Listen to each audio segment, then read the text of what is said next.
What are the four horsemen?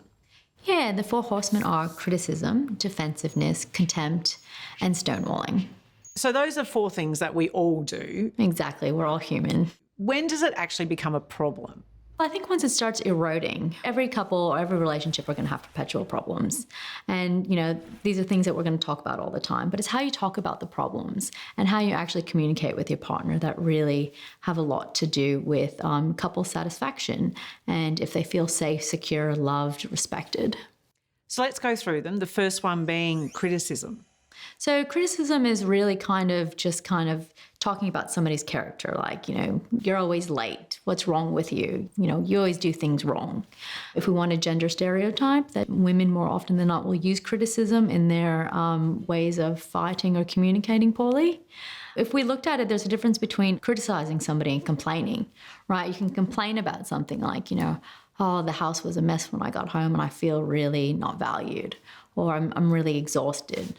But if you say, hey, you did that, you never do anything right, you never pick up after yourself, it's a very different kind of conversation. So what is the antidote to criticism? Yeah, so the antidote to criticism is basically a soft start. So it's I feel. So using I feel overwhelmed when I have to do all the housework. I'm feeling overwhelmed when something happens, right? You're talking about your feelings and what's going on around you. And you can even ask for what you need. So the second one is defensiveness. Yeah, and sometimes that could be tied in with criticism as well. So defensiveness is not taking responsibility. No, I didn't do that. I did that because you did that, right? So it's really just kind of engaging in back and forth. And defensiveness is pretty easy to work with because really you're just asking somebody to take responsibility for their actions.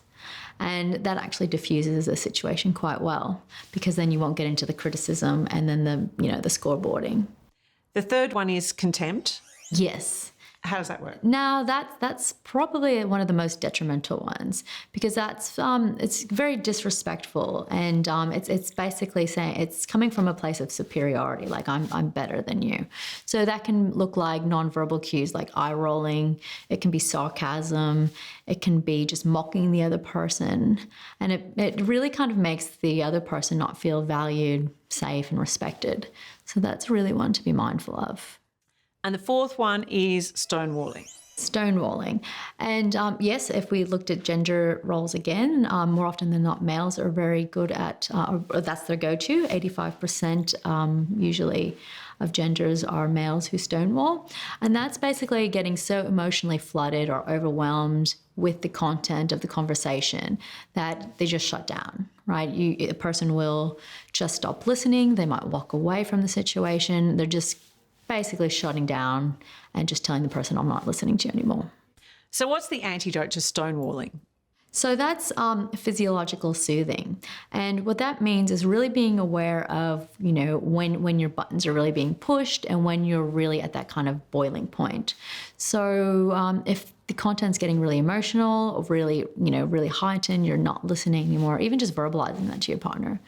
Look, I'm starting to shut down. I'm getting overwhelmed in this conversation. Do you mind if I take a 10-minute walk? I really need to cool down. And what's the antidote for someone if it's their partner who's stonewalling? Yeah, that's a good question. That's being patient with your partner and actually knowing that you're going to get better information from them, right? So giving them the space and the time to do that. Sometimes they might not need 24 hours to calm down. So if we're now aware in our relationship that the four horsemen are coming into play, what should we do about that? Well, I guess you have a couple options. Like, going to couples therapy is a really good place because then you can actually have a third party hear how you speak to one another and really kind of call it and get you to practice in sessions speaking to each other better.